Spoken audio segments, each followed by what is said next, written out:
All right, good afternoon. Today we're going to be talking about section 2.1, the idea of limits. And it might seem a little counterintuitive that we started with section 2.2 and moved through section 2.6 to then talk about this, but I really think that this section is best understood at the end of the chapter, so that's why I'm presenting it now. And it's a really good segue into section 3.1, which is going to be the next topic, which will be covered after exam 1. So that video is coming up. This video should precede it. So let's talk about average velocity. So suppose you're really bored and you want to calculate your average velocity, otherwise known as your speed, as you travel along a straight highway. Think I-80. If you pass mile marker 100 at noon and mile marker 130 at 12:30 p.m., you've traveled 30 miles in half an hour. Your average velocity over this time interval is 30 miles divided by half an hour is 60 miles an hour. By contrast, even though your average velocity may be 60 miles an hour, it's almost certain that the speed indicated on your speedometer, your instantaneous velocity, varies from one moment to the next. Maybe you go 70 for a little portion, and maybe you hit construction and you have to go 45, but over time you still traveled 30 miles in half an hour. So that's the difference between average velocity, which is over a period of time, versus instantaneous velocity, which is what is happening right here in this moment. So, example, a rock is launched vertically upward from the ground with a speed of 96 feet per second. We borrow an equation from physics that states the position of the rock after t seconds. So, s of t, so our position function of time, t, is equal to negative 16 t squared plus 96 t. The position s is measured in feet with s0 as the ground. Find the average velocity between t equals 1 and t equals 3 seconds. So how exactly are you going to go about doing that? To borrow another equation from physics, the average velocity of a rock over any time interval, t0 to t1, is as follows. So for us, t0 equals 1 and t1 equals 3. So we plug those values into our first equation from the previous slide. So plugging those in, we get s of 3 minus s of 1 divided by 3 minus 1. Is 144 feet minus 80 feet divided by 3 minus 2 seconds, or 3 minus 1 seconds. That leaves us with 64 feet per 2 seconds, or 32 feet per second. And that's our average velocity. So hopefully it was pretty straightforward to follow where I was coming from, and noting that I did borrow some equations from physics. I didn't just come up with those off the top of my head. So here's an important observation. The average velocity is the slope of the line joining the points 1 and s of 1 and 3 s of 3 on the graph of the position function. So hopefully this isn't super blurry on your screen, but if you can imagine you're standing at a point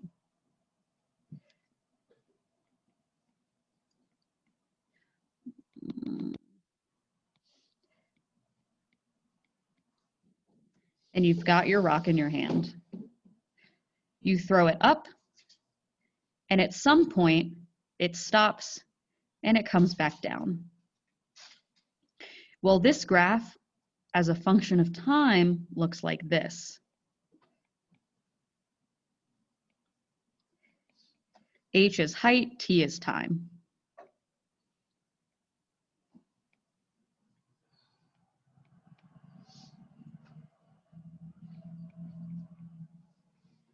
So on this graph, if I were to pick t equals 1 second and t equals 3 seconds, I could draw a line between those 2 points.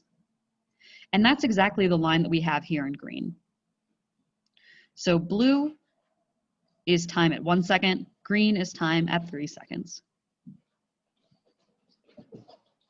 So what we just did was compute the slope of a line passing through 2 points on a curve. And any such line, one that passes through 2 points on a curve, is called a secant line. But what do we call a line that passes through a curve at 1 point?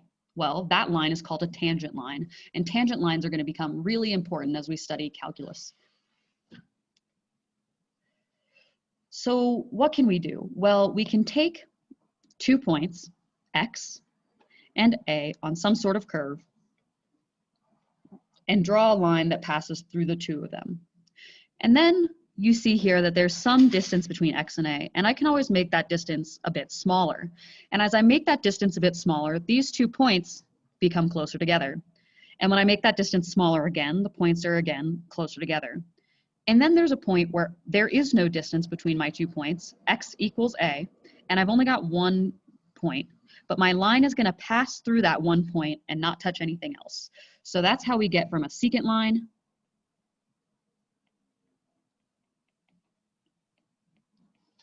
to a tangent line.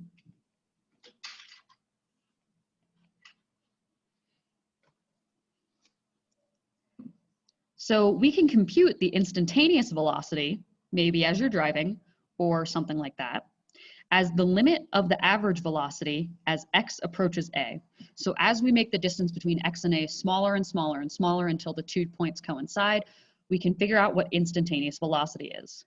And that's exactly that equation that we borrowed from physics earlier, our s of x. So s of time 1 minus s of time 0 over t1 minus t0. But this time we've just got some reference point x and we're using it to approach a. So that's how we calculate the instantaneous velocity. So when we strip away the physics, computing the instantaneous velocity is the same as computing the slope of the tangent line. And how do you do that? Well, normally to create a slope, you need 2 points. So we're still going to need 2 points. We're just going to take the limit as those 2 points approach one another.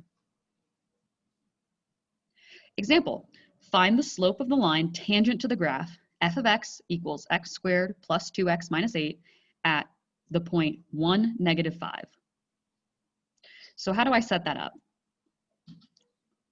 Using the definition of slope of the tangent line and letting a equal 1, we're interested in the limit as x approaches 1 of f of x minus f of 1 over x minus 1.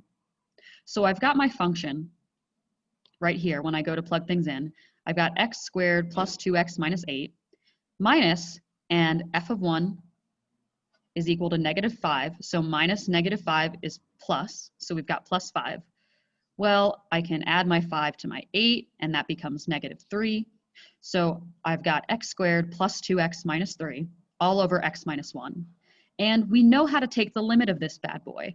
We start by factoring. So we factor the numerator until we get x plus 3 times x minus 1. We cancel out the x minus 1s, and we're left with the limit as x approaches 1 of x plus 3 equals 4. Why does it equal 4? Well, when we go to plug in our a value, we just get 1 plus 3 equals 4. And that's it for this video. So I know that section 2.1 was already covered on a homework, but if you feel that now having this information has really made it so that you can do better on that homework, I'm fine with readjusting the due date so you guys can redo homework 2.1 and 2.2 to include the information that was just included here.